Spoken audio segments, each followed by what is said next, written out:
Today we will learn how to install JR Programmer drivers on Windows 10. For this, you will need Windows 10, a JR Programmer, and its drivers.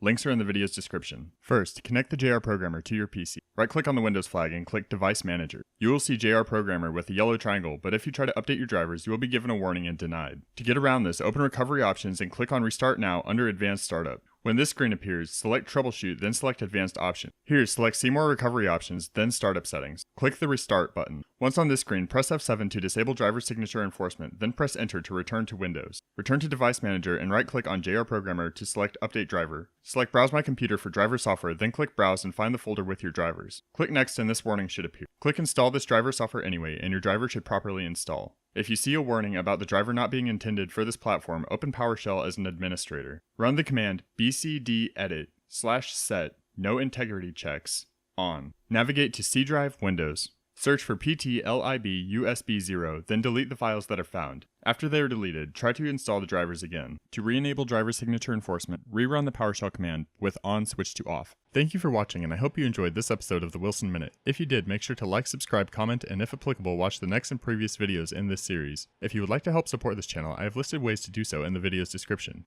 Now that's what I'm talking about!